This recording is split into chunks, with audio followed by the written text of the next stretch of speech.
అందరికి శనార్థులు మంచిగున్నారులా. నేను వచ్చేసిన ఈ ఆటికి నెల అవుతుంది. మున్సిపల్ ఎన్నికలు కాగానే రైతు భరోసా వేస్తానన్నాడు కదా రేవంత్ సారు. ఇక మున్సిపల్ ఎన్నికలు అయిపోయి ఎన్నికల కోడ్ కూడా అయిపోయి ఈ ఆటికి కరెక్ట్ గా నెల అయిందుల్లా. ఇంకా రైతు భరోసా జాడలేదు పత్తలేదు. ఇక రేవంత్ సారు నిమ్మలంగా ఏత్తడేమో చూద్దాం గాని మొదలైతే మనం పెద్ద వార్తలు చూద్దాం పాది. అసెంబ్లీలో కేటీఆర్ హిట్టింగ్, ప్రశ్నలతో హీట్ ఎక్కింది మీటింగ్. ఓ దిక్కు ఒకే ఒక్క కేటీఆర్ సార్, ఇంకో దిక్కు రేవంత్ పరివార్.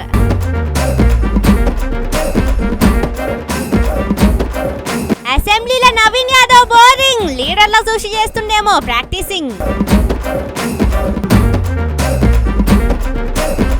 ఒడ్లు కొనలేమంటుండు తుమ్మలా, పంట వేయొద్దంటుండు రైతులా.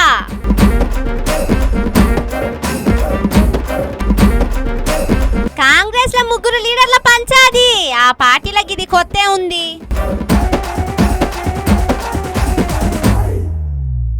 ఏంది హామీలు ఇచ్చుడు ఓట్లేపించుకున్నాడు అయిపోయింది. అయిగా పెద్ద పెద్ద మీటింగులు పెట్టి స్పీచ్లు ఇచ్చి తప్పించుకొని పోతాడు కదా రేవంత్ సారు.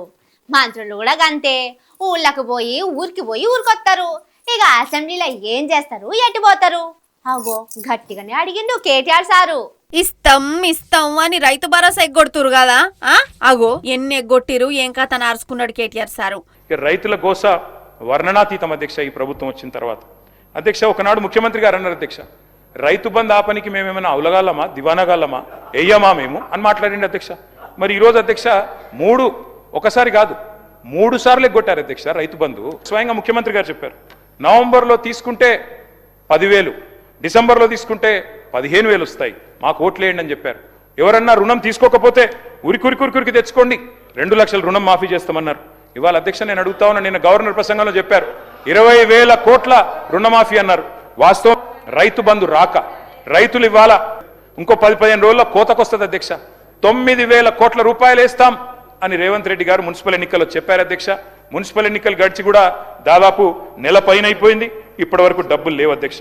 ఇవాళ ముఖ్యమంత్రి గారిని గౌరవ ప్రభుత్వాన్ని నేను అడుగుతా ఉన్నా అధ్యక్ష, ఏ ఒక్క గ్రామంలోనన్నా ఈ రోజు వరకు ఈ రాష్ట్రంలో రుణమాఫీ జరిగింది అని మీరు రుజువు చేయగలిగితే అదే గ్రామంలో నేను నా రాజీనామా పత్రం ఇచ్చిపోతా, లేకపోతే మీరు రాజీనామా చేస్తారా అని నేను అడుగుతా ఉన్నా అధ్యక్ష. రైతులతో పాటు కౌలు రైతులకు కూడా సినిమా చూపెట్టిండా, వాళ్ళ మాట కూడా తీస్తలేడు ఏనాడు. కానీ కేటీఆర్ సార్ మాత్రం యాది పెట్టుకొని అడిగిండు, బోనస్ల కథ కూడా తీసిండు. బోనస్ గురించి గొప్పగా చెప్పారు మా మిత్రులు, నిన్న గవర్నర్ అడ్రస్ లో చెప్పారు అధ్యక్ష. ఇది కాంగ్రెస్ పార్టీ మేనిఫెస్టో, దీని రచయిత శ్రీధర్ బాబు గారు అధ్యక్ష, చైర్మన్. వారు అందులో రాసింది అధ్యక్ష ఆనాడు ఒక్క వరి గురించి కాదు, రచయిత సార్ మీరు.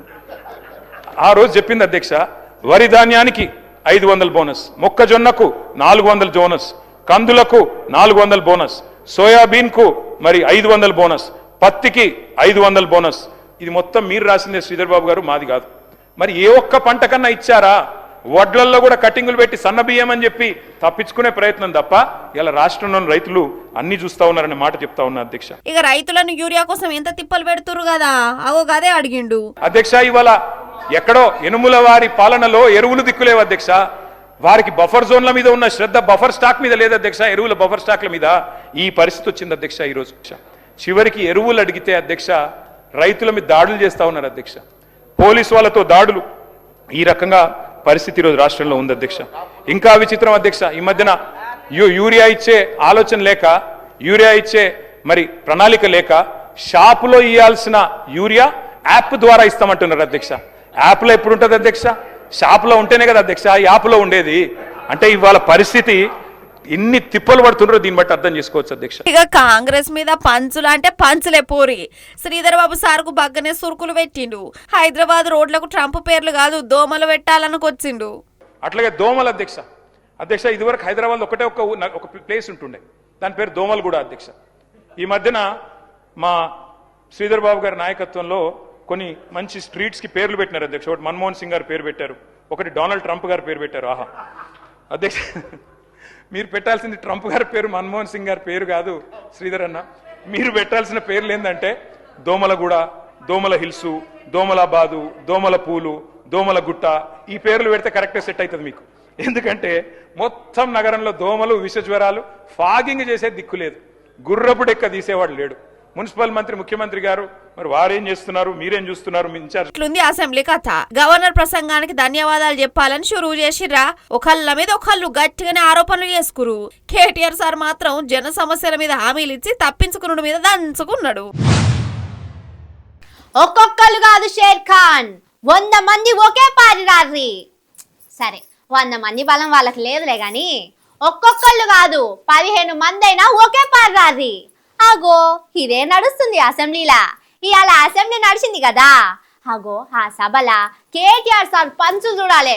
మంత్రులంతా ఒకళ్ళెమ్మటి ఒకళ్ళు లేస్తుంటే అందరికి ఆన్సర్లు ఇచ్చిండు. అందరు మాట్లాడుతుంటే ఒక్కొక్కళ్ళ లెక్కలకు సొట్టలు పెట్టిండు. అందరు ఒక దిక్కు సార్ ఒక దిక్కు చూడుర్రి. కేటీఆర్ సార్ మాట్లాడితే ఎట్లుంటదో ఎరకనే కదా. రేవంత్ సార్ లెక్క బూతులు లాగుల తొండలు అనే జోలే ఉండదు. సాప్ సీడ్ ఉంటది అవ్వారం. కంటెంట్ ఉన్నోళ్ళు ఎందుకు తాగుతారు ఎప్పురి? అన్నా అనుకుంటా, ఇంగ్లీష్ హానరబుల్ మినిస్టర్ అనుకుంటా, మిత్రమా అనుకుంటా సురుకులు పెట్టిండు చూడుండ్రి. మంత్రి గారు అధ్యక్ష, మాకు మిత్రుడు అధ్యక్ష. మాకు ఆ రోజు వారు ఇక్కడున్నారు, మేము అక్కడున్నాం. రోల్ రివర్సల్ అయింది. మీరు అక్కడున్నారు, మేము ఇక్కడున్నాం. That's normal in life. మా బట్టి అన్నా కానీ మా శ్రీధర్ అన్న అంటే నాకు వ్యక్తిగతంగా అభిమానం అధ్యక్ష. ఒక్కలు కాదు ఇద్దరు కాదు, భల్ల పంతులు ప్రశ్న అడుగుతుంటే పిల్లగాళ్ళు ఒక్కల తర్వాత ఒకళ్ళు ఆన్సర్లు ఇస్తారు కదా. అగో గదే కానొచ్చింది సభల. కేటీఆర్ సార్ అడుగుతుంటే మంత్రులు లేచి అటెన్షన్లో నిలబడి ఆన్సర్లు చెప్పిండ్రు. సినిమా పేరేమో అభయహస్తం, కానీ లోపల చూస్తే కథ చూస్తే మాత్రం భస్మాసుర హస్తం అని చెప్పి రాష్ట్ర ప్రజలకి పూర్తిగా అర్థమైపోయింది అధ్యక్ష. 3 ముక్కల్లో ఈ 2.5 సంవత్సరాల పరిపాలన గురించి చెప్పాలి అంటే ఎగ్గొట్టు, కూలగొట్టు, చెడగొట్టు. హామీలు ఎగ్గొట్టు, కట్టిన వాటిని కూలగొట్టు, ఉన్న పథకాలు చెడగొట్టు. ఏమున్నది అధ్యక్ష ఈ 25 నెలల్లో చెప్పుకోవడానికి?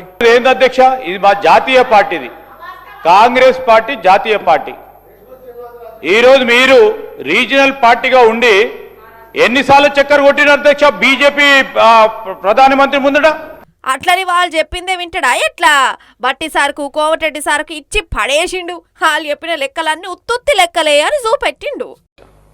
40,000 కోట్లు కాదు 57,000 కోట్లు వడ్డీ లేని రుణాలు ఇచ్చామన్నారు. అంతేగా సార్ మీరు చెప్పింది?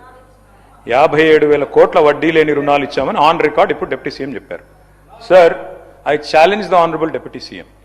ఆయన చెప్పిన మాట వాస్తవం అయితే, 57,000 కోట్ల వడ్డీ లేని రుణాలు ఇచ్చిన మాట వాస్తవం అయితే ఆర్డర్ కాపీ చూపెట్టమనండి. ఇక్కడే రాజీనామా చేసి నేను శాశ్వతంగా, లేదంటే వారు రాజీనామా చేయాల్సి. తప్పుడు ప్రచారం చేసినందుకు, సభను తప్పుదోవ పట్టించినందుకు వారు రాజీనామా చేయాలి. ఎక్కడిచ్చారు వడ్డీ లేని రుణాలు 57,000 కోట్లు? లెక్కలు చూసుకోండి, మీరు ఫైనాన్స్ మినిస్టరు. ఇట్లా మీరు మాట్లాడకూడదు బట్టి గారు, యూఆర్ రాంగ్. ఇదే ముచ్చట్లా సీతక్క కూడా మాట్లాడింది. లెక్కలన్నీ అట్లా ఇట్లా అని చెప్పుకొచ్చింది బంగారక్క. కాకుంటే అందులో హైలైట్ అంటే మాత్రం సీతక్క 1,000,000 మంది ఆడోళ్ళని కోటీశ్వరులు చేస్తామని మాటి మాటికి చెప్పుడే జరా చిత్రంగా ఉన్నది. సత్యదూరమైనటువంటి మాటలు పెట్టి అబద్ధాలను ఊరంతా ప్రచారం చేసుకోవాలనేదే వాళ్ళ కాన్సెప్ట్. ఇవాళ మేము మహిళలకు ఒక లక్ష్యంతో పనిచేస్తున్నాం. 1,000,000 మంది మహిళల్ని కోటీశ్వరులను చేయాలనుకున్నాం.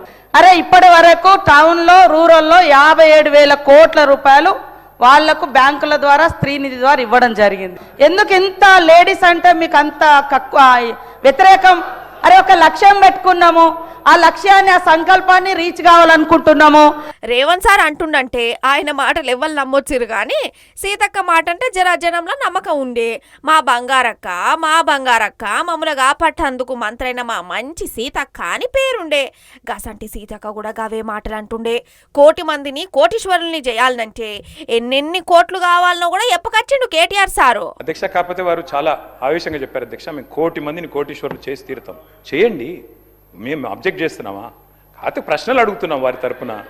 1,000,000 మంది కోటీశ్వరులు అవుతే $100 ట్రిలియన్ అవుతుంది కదా అన్న. తప్ప మీరు 4 కాదు తప్పేసిండ్రేమో. గవర్నర్ ప్రసంగంలో 4 ట్రిలియన్ డాలర్లను తప్పు చెప్పించిండ్రేమో. 100 ట్రిలియన్లను చెప్పించేది ఉండే. గవర్నర్ ప్రసంగంలో ఎట్లయితే ఐటీ నెంబర్స్ తప్పైనాయో ఇది కూడా తప్పైందేమో చూసుకోండి అని చెప్పిన. అది కూడా తప్పైనా గంత ఆవేశం ఎందుకు? నిజమేనుల్లా 1,000,000 మంది మహిళలకు 2,500 ఇచ్చుడే అయితలేదు ఈ సర్కారుకు. ఇక ₹1,000,000 ఇచ్చి కోట్లు ఇచ్చి కోటీశ్వరులు చేస్తాడట మన రేవంత్ సారు. గా మాటలను బంగారక్క సీతక్క గారేమో మంత్రి స్థాయిలో ఉండి మళ్ళా చెప్తుంటది. ఏందో ఈనాలే తప్పదు. సత్యదూరమైనటువంటి మాటలు పెట్టి అబద్ధాలను ఊరంతా ప్రచారం చేసుకోవాలనేదే వాళ్ళ కాన్సెప్ట్. ఇవాళ మేము మహిళలకు ఒక లక్ష్యంతో పనిచేస్తున్నాం. 1,000,000 మంది మహిళల్ని కోటీశ్వరులను చేయాలనుకున్నాం. అరే ఇప్పటి వరకు టౌన్లో, రూరల్లో 57,000 కోట్ల రూపాయలు వాళ్లకు బ్యాంకుల ద్వారా స్త్రీనిధి ద్వారా ఇవ్వడం జరిగింది. 1 కోటి మంది మహిళల్ని కోటీశ్వరులను చేయాలనుకున్నాం. చెయ్యురక్క చెయ్యురి, మీరు 1 కోటి మందిని కోటీశ్వరుల్ని చెయ్యాలి, వాళ్ళంతా కోటలు కట్టుకొని బతకాలి, అందులో తప్పే ఉన్నది. కానీ కేటీఆర్ సార్ మాత్రం ఇవాళ సభల దంచుడు ప్రోగ్రాం షురువు చేసిండు. పొంగులేటి సార్ కూడా బగ్గనే దాకొచ్చింది, సార్ కూడా లేచి అదో ఇదో అనకచ్చిండు. ఏమనండి సిట్టు, మంత్రి పొంగులేటి గారి కొడుకు భూ కబ్జా ఎక్కడ దాకా వచ్చింది, తెల్లారి ఆఫీసర్ ఎందుకు ట్రాన్స్ఫర్ అవుతారు అధ్యక్ష? ఏమనండి సిట్టు వాటి మీద ఎందుకు మాట్లాడతారు అధ్యక్ష? మేము అన్నాము ఇప్పటిదాకా కట్టుకథలు ఏదైతే విచిత్రంగా చూపించారు ఒక స్క్రీన్ మీద, ఈ కట్టుకథలతో పాటు చివరికి జడ్జి స్థానంలో ఉన్న మిమ్మల్ని కూడా ప్రశ్నించే స్థాయికి మాట్లాడుతున్నారంటే ఒకసారి తమరు గమనించాలి. తప్పకుండా హైకోర్టు జడ్జి తీర్పిస్తే కూడా సుప్రీంకోర్టుకు పోతాం సార్, సుప్రీంకోర్టు తీర్పిస్తే కూడా రివ్యూ పిటిషన్ ఇస్తాం. అది ప్రాసెస్ సార్. తను క్వశ్చన్ చేయడం తప్పు కాదు, క్వశ్చన్ చేయడం తప్పని మీరు అనుకుంటే నేను చేయగలిగింది లేదు. దేశంలో ఆయారాం గయారాం కల్చర్ తెచ్చిందే కాంగ్రెస్ పార్టీ. 2004లో ఇదే హౌస్ లో మాకు 26 మంది ఎమ్మెల్యేలు ఉంటే 10 మంది ఎత్తుకపోయింది మీ కాంగ్రెస్ పార్టీ. అక్కడనే శ్రీధర్ బాబు గారు కూర్చున్నారు. మాకు శుద్ధులు చెప్పొద్దు. ఇంట్లో చిత్రం ఏంటంటే ఇవాళ అసెంబ్లీలో కేటీఆర్ సార్కు స్పీకర్ సార్తో కూడా పంచాదైంది. పంచాదంటే మరి పంచాదేం కాదు కానీ మొన్నటి ఫిరాయింపుల కేసు వ్యవహారంలో సార్ను కూడా అడిగిండు. గౌరవ మర్యాదలతోని ముచ్చట తీసిండు కేటీఆర్ సారు. స్పీకర్ సారు కూడా సార్కు సమాధానం చెప్పవలసి వచ్చింది. సార్ స్పీకర్ సార్, మీరంటే మర్యాద ఉంది సార్, మీరంటే గౌరవం ఉంది సార్, కానీ తమరు కూడా సార్ మా పార్టీ టికెట్ మీద గెలిచిన ఎమ్మెల్యే ఆ పార్టీ టికెట్ మీద ఎంపీకి పోటీ చేస్తే ఆయన నాడ కూర్చోబెడితే సార్ స్పీకర్ సార్ నిజంగా సార్ మీకు దయచేసి మా ప్రార్థన, దయచేసి మా ప్రార్థన sir. I'm appealing to you. నా మాట మొత్తం వినండి సార్. నా అపీల్ సార్, మీరు నిర్ణయం తీసుకున్నారు, తప్పకుండా దాంట్లో మాకేం విభేదం లేదు సార్. మీరంటే సంపూర్ణమైన గౌరవం ఉంది. ఒక్క నిమిషం జ్యుడిషియరీలా కోర్టు కోతాం, జడ్జి జడ్జిమెంట్ ఇస్తాడు. ఈ కోర్టు కాకపోతే ఇంకో కోర్టు కోతాం. జడ్జిమెంట్ నువ్వు మొత్తం చదవకుండానే ఎన్నో అభియోగాలు చేసినావు, అయినా నేను మీడియా ముందుకు రాలేదు. ఈ విషయంలో కూడా నువ్వు జడ్జిమెంట్ చదివినాక నాతో మాట్లాడితే నేను దానికి జవాబిస్తాను. ఇక మంత్రి ఉత్తమ్ను ఎవ్వరు పట్టించుకుంటారులే అని అందరికి ఎరకనే కదా, కాకుంటే ఆయనకు కూడా పంచులు పడ్డాయి రేషన్ కార్డుల ముచ్చట్లు అనుకుంటా. Civil supplies minister Uttam Kumar Reddy గారు ఇదే సభలో చెప్పారు అధ్యక్ష, 6.5 లక్షల కార్డులు 2014 నుంచి 2023 వరకు ఇచ్చినాము అనే మాట నేను చెప్పలేదు, మీ ఉత్తమ్ కుమార్ రెడ్డి గారు చెప్పారు. మరి మీరు మీ ఉత్తమ్ కుమార్ రెడ్డి గారితో మీ సివిల్ సప్లైస్ మినిస్టర్తో విభేదిస్తున్నారా? నాకైతే తెలియదు అధ్యక్ష. మీరు కూడా దయచేసి ఇట్లాంటి కరెక్ట్ చేయాలి అధ్యక్ష. ఇట్లుందుల్లా అసెంబ్లీలో కేటీఆర్ సార్ ప్రశ్నలు పంచులు గట్టిగానే అయినాయి. సభ మొత్తంలా 1 మ్యాన్ షో అంటే సార్దే అనుకోవచ్చు. బస్తీల బతుకులు మారుస్తానన్న వీరుడు, వీరాది వీరుడు, శూరాది శూరుడు మన నవీన్ ఉన్నాడు కదా. యువకుడు అని గెలిపించుకురు కదా. మరి గా యువకుడు అసెంబ్లీల జనం కోసం ఎంత కొట్లాడుతున్నాడో ఓ పారి చూడుర్రి. అగ్గో చూడుర్రి నవీనన్న ఎట్లా కొట్లాడుతున్నాడో, అట్లనే చూడుర్రి కళ్ళు దిప్పుకోకుండా చూడుర్రి. అన్న కూడా సూపు తిప్పుకోకుండా శ్రీధర్ బాబు సార్నే చూస్తుండు. కెమెరా కూడా ఇటు దిక్కే ఉందని తెలుసు కావచ్చు, బగ్గనే మొగం చూపెడుతుండు. పొలిటీషియన్లు అన్నాక ఆ మాత్రం పబ్లిసిటీ కోరుకోరా ఎట్లా? శ్రీధర్ బాబు సార్ గానొస్తేనే కదా అన్న గానొస్తాడు, లేకుంటే అన్న మీద క్లోజ్ కెమెరా పెట్టి చూపించే స్థాయికి ఇంకా రాలేదు కదా. అసెంబ్లీ నడిచినంత సేపు అన్న గదే చేసిండు. పాపం తలనొప్పి లేస్తున్నట్లుంది కదా. ఏంది రాగి పంచాది జూబ్లీ హిల్స్ బస్తీల్లో హీరో లెక్క తిరిగేటోన్ని అందరు అన్న అన్న అన్న అన్న అన్న అనుకుంటా చుట్టూ 10 మంది ఉండేటోళ్ళు. ఇక్కడ ఒక్కనే కూసబెట్టిరు. ఏంది ఇలా పంచాది, ఎందుకు ఇట్లా దండలాడుతురు అనుకుంటుండు కావచ్చు. నేనైతే అటోళ్ళని ఇటోళ్ళని కూసబెట్టి 2 నిమిషాల తేల్చేటోన్నే తలనొప్పి పుట్టిస్తారు కదా అనిపిస్తుందేమో పాడే.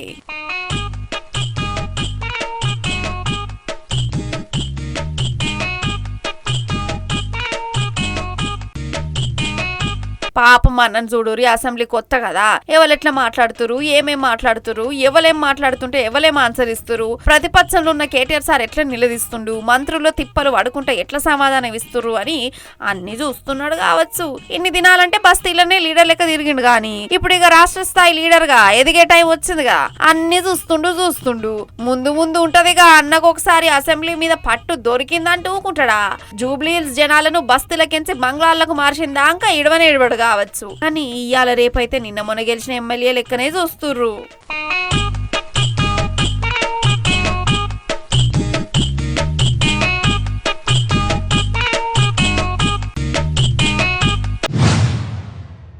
అయిపోయింది కాంగ్రెస్ సర్కార్ పని ఓడిచిపోయిందిగా. రైతులకు ఏం చేసులేదు, సర్కార్తోని కాదు కూడా. వ్యవసాయ శాఖ మంత్రి తుమ్మల సార్ ఏమంటుండో ఎరికేనా? 11 సార్లు నిమ్మలంగా వేసిన రైతు భరోసాను రేవంత్ సర్కార్ వచ్చినాక 3వ సారి వేసేటందుకే ముక్కులు మూలుగుతుండే. ఇక రైతులను ఆదుకునుడు ఏమైతది చెప్పుర్రి. ఇక వరి పంటనట వేయకుర్రి. వ్యవసాయ శాఖ మంత్రి సీనియర్లకే సీనియర్ అయినా రేవంత్ సారు లావు మాటలు మాట్లాడతాడు గాని తుమ్మల సారు మాత్రం ఇక ఒడ్లు కొన్నుడు మాతోని కాదంటుండు కదా. వరి మీద పంజాబ్లో అయితే వరి వేయకపోతే డబ్బులు ఇస్తున్నారు. నువ్వు పొలం ఉండి ఖాళీకి పెట్టుకుంటే కూడా డబ్బులు ఇస్తున్నారు. ఎందుకంటే వరి వేస్తే నష్టం అని చెప్పి ఆ రాష్ట్రం ఇట్లాగే మనకు మాదిరిగానే వరేసి యూరియా వేసి వరేసి యూరియా వేసి అక్కడి నుంచి ఇప్పుడు ఒక ట్రైన్ ఉంది, క్యాన్సర్ ట్రైన్ అని. పంజాబ్ నుంచి క్యాన్సర్ రైలు వెళ్తుంది రోజు హాస్పిటల్కి ఉదయం సాయంత్రం. అంటే యూరియా అధిక వాడకం వల్ల ఆ రాష్ట్రం మొత్తం క్యాన్సర్ వ్యాధికి బాధపడుతుంది. ఇప్పుడు ఆడని మించిపోయినాం మనం యూరియా వాడకంలో. అంటే మనకి ఎంతో దూరంలో లేదు, మనకు కూడా ఒక రైలు రావాల్సి వస్తుంది. ఇక తుమ్మల సార్ ఇట్లా మాట్లాడుతుంటే అసెంబ్లీలో గిదే ఖమ్మం జిల్లాకు చెందిన ఇంకో మంత్రి డిప్యూటీ సీఎం భట్టి సార్ చూడుర్రి ఎట్లా డైలాగులు దంచుతాడో.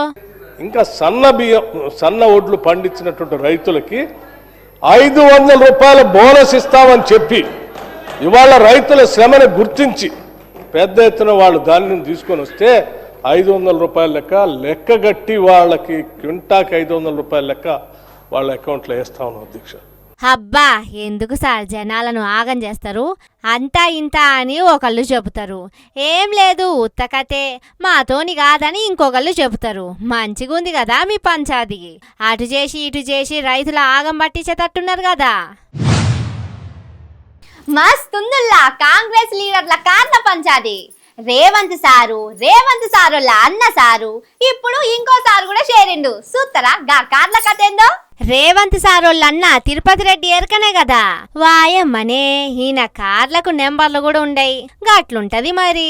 రేవంత్ సార్ కార్ అయితే మంచి గిఫ్టే అని అప్పట్లో క్రిషాంక్ అన్న కూడా చెబుతుండే, యాదుకున్నదో లేదో. మరి ఎందుకు రాష్ట్ర ప్రభుత్వంలో ఉన్న ముఖ్యమంత్రి గారికి ఈ కేఎల్ఎస్ఆర్ ఇన్ఫ్రాటెక్ మీద గింత ప్రేమ ఎందుకు? గిందుకేనా? జనరలీ ఒక కంపెనీ పేరు మీద ఎందుకు ఉంటుంది? వాళ్ళకి ఆ కంపెనీ ఉంటే ఆ కంపెనీ పేరు మీద కార్ రిజిస్టర్ చేసుకుంటారు. మరి కేఎల్ఎస్ఆర్ ఇన్ఫ్రాటెక్ యొక్క కంపెనీ పేరు మీద కారే కాదు, గతంలో ఈడీ రేట్స్ కూడా ఈ కంపెనీ మీద అయినప్పుడు ఈడీ కూడా రేవంత్ రెడ్డి గారి బినామీ కంపెనీ ఇది అని ఈడీ పేర్కొన్నది. ఈడీ ప్రెస్ రిలీజ్లు చేసింది. మరి వాళ్ళ ఎందుకో ఈడీ దీని మీద విచారణ చేపడతలేదు? ఎందుకు కేంద్ర ప్రభుత్వం దీని మీద విచారణ చేపడతలేదు? ఇలా చాలా స్పష్టంగా ఉన్నది. గిట్లుంటది మరి. కార్లు కొనొద్దనుకుంటారో, కొంటే మంచిది కాదనుకుంటారో, లేకుంటే గిఫ్టులు వస్తే గా కిక్కే వేరుంటది అనుకుంటారో గాని టొయోటా ల్యాండ్ క్రూజర్లంటే మినిమం 2 కోట్ల ముచ్చట. ఇప్పుడు నాగార్జున సాగర్ ఎమ్మెల్యే కందుకూరి జేవీ రెడ్డి కూడా వేరే కంపెనీ కార్లతోనే తిరుగుతున్నాడు. ఆవు చేన్ల మేస్తే దూడ గెట్టున మేస్తుందా అన్నట్టు రేవంత్ సార్నే ఫాలో అవుతున్నట్టున్నారు. లేకుంటే కాంగ్రెస్ వాళ్లకు కార్లు ఇస్తే అన్ని పనులైతే అనుకుర్రు కావచ్చు. గీ జానారెడ్డి కొడుకు ఏ కార్లనైతే తిరుగుతున్నాడో గా కారు గీ కంపెనీ మీదనే ఉంది. ఆ కంపెనీ ఏమో సర్కార్ కెంచి 100 కోట్ల కాంట్రాక్టులు పోయి ఏదో తేడా కొడుతుంది రాములా. ఏ కంపెనీకైతే సర్కార్ కాంట్రాక్టులు పోయినాయో గదే కంపెనీ పేరు మీద ఉన్న కార్ల కాంగ్రెస్ ఎమ్మెల్యే తిరుగుతుంటాడు. మంచిగుంది కదా రాజకీయం. మరిగా దీన్ని క్విడ్ ప్రోక్రో అంటారా, దోస్తానా అంటారా, అండర్స్టాండింగ్ అంటారా, గిఫ్టులు అంటారా, గదంతా వాళ్ళకే తెలవాలే. కలిసి మెలిసి పని చేసుకుంటారు కావచ్చు.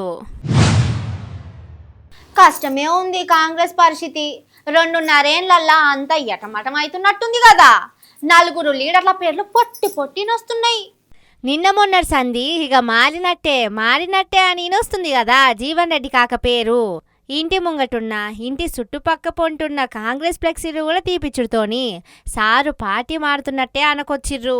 ఇక అలా ప్రెస్ మీట్లో కూడా చాలా ముచ్చట్లు చెప్పిండు. కాకుంటే ఏ పార్టీలో షరీకైతున్న ముచ్చట, ఎప్పుడు బయటకు పోతున్న ముచ్చట చెప్పకుండానే చెప్పిండు. అది అంతర్గతంగా పార్టీకి వీడడం కాదు, అంతర్గతంగా నా అభిప్రాయం చెప్పి రెసిగ్నేషన్ గవర్నర్ పంపించిందే. నా రెసిగ్నేషన్ ఏదైతుందో అన్నాడు గవర్నర్కి పంపించిందే. ఇక చూడుర్రి శ్రీధర్ బాబు సార్ పేరు కూడా వస్తుంది. ఆయనకేంది, ఆయన మంత్రే కదా, సీఎం సీటు కోసం పోటీ పడుతుండా ఎట్టా అని అనుకోకుర్రి. గదేం కాదు గాని జర్నలిస్టులతో చిట్చాట్ చేసిన శ్రీధర్ బాబు సారు జగ్గారెడ్డి కూడా సీనియరే, రాష్ట్ర శాఖ అధ్యక్ష పదవి అటు ఇటు అయితట్టుందే అన్నట్టు వార్త బయటకొచ్చింది. కథ అంతా చూస్తుంటే ఏదో తేడా కొడుతున్నట్టే ఉంది అనుకుంటున్నారట కాంగ్రెస్లా. మరి మహేష్ సార్ పదవి తప్పిస్తే ఇంకేమన్నా పదవి ఇస్తారా, పక్కన కూర్చోబెడతారా చూడాలే. ఇటు జీవన్ రెడ్డి సార్ అయితే ఇయాలో రేపో జంపే అంటున్నాడు. మీ పార్టీ వీడడం అనేది ఎంత హ్యూమిలియేషన్ లో, సఫికేషన్ లో ఆ నిర్ణయం తీసుకునే పరిస్థితి ఏర్పడుతుందో చెప్పా నేను. ఇప్పుడు కూడా 4 దశాబ్దాల అనుబంధాన్ని వీడాలి అని చెప్పి కోరుకుంటున్నాం. అటువంటి పరిస్థితి ఏర్పడితే అది పాతకరమే. ఆ పాతగిరి ఉపశమనానికి ఏది ఇస్తుందో పెద్ద వినోదాప్షన్. జగ్గారెడ్డి సార్ కూడా మొన్న ఎంపీ పదవి కోరుకున్నాడు కదా, రాజ్యసభ సీటు సారికే ఇస్తారనుకుంటే రేవంత్ సారు దోస్తుకిచ్చే ఉంటది కదా పంచాది. అసలే జగ్గన్న కథ ఎట్లుంటదో ఎరకనే కదా. ఇప్పుడు జగ్గారెడ్డి సారు, జీవన్ రెడ్డి సారు, మహేష్ బాబు సార్లు ముగ్గురు కాంగ్రెస్ తరపున వార్తల నాంతున్నారు. ఇదే టైంలా రేవంత్ సార్ కూడా ఢిల్లీకి పోడుతోని శానా అనుకుంటుర్రు.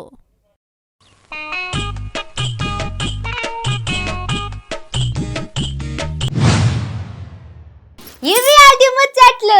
ఇంకిని కొత్త నాకు ముచ్చట్లతోటి మళ్ళొస్తా. చూస్తూనే ఉండుర్రి మన తీన్మార్. ఇదే అసలు తీన్మార్.